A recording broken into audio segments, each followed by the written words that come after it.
स्वामी विवेकानंद 1863-1902 भारतीय संत, योगी और समाज सुधारक थे, जिनका असली नाम नरेंद्रनाथ दत्त था। उनका जन्म 12 जनवरी 1863 को कोलकाता में एक संपन्न और शिक्षित परिवार में हुआ।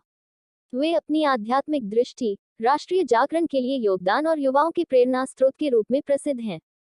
प्रारंभिक जीवन। नरेंद्रनाथ दत्त की शिक्षा दीक्षा कलकत्ता में हुई। बचपन से ही वे कुशाग्र बुद्धि, तर्कशील और आध्यात्मिक जिज्ञासाओं से भरे हुए थे। उन्होंने स्कॉटिश चर्च कॉलेज से दर्शन शास्त्र में पढ़ाई की। युवा अवस्था में ही उन्हें ईश्वर के अस्तित्व और जीवन के गहरे प्रश्नों के उत्तर तलाशने की इच्छा हुई।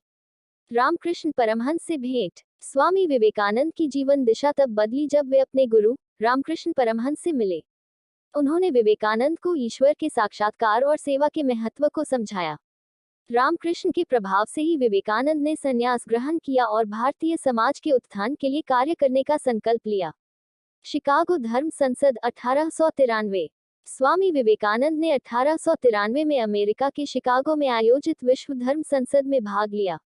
वहां उन्होंने अपने प्रसिद्ध भाषण की शुरुआत भाइयों और बहनों के संबोधन से की, जिसने विश्वभर में भारतीय संस्कृति और वेदांत दर्शन को नई पहचान दिलाई।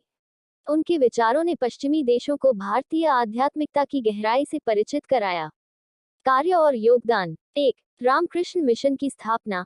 1897 में उन्होंने रामकृष्ण मिशन की स्थापना की, जिसका उद्देश्य शिक्षा, स्वास्थ्य और सामाजिक सेवा के माध्यम से समाज की सेवा करना था। 2. युवाओं को प्रेरित करना। उन्होंने भारतीय युवाओं को आत्मनिर्भर बनने और देश के पुनर्निर्माण में योगदान देने के लिए प्रेरित किया। 3. वेदांत का प्रसार। उन्होंने वेदांत और योग के सिद्धांतों को भारत और विदेशों में प्रचारित किया। मृत्यु। स्वामी विवेकानंद का निधन 4 जुलाई 1902 को बेलूर मठ में हुआ। केवल 39 वर्ष की आयु में ही उन्होंने एक अमिट छाप छोड़ी।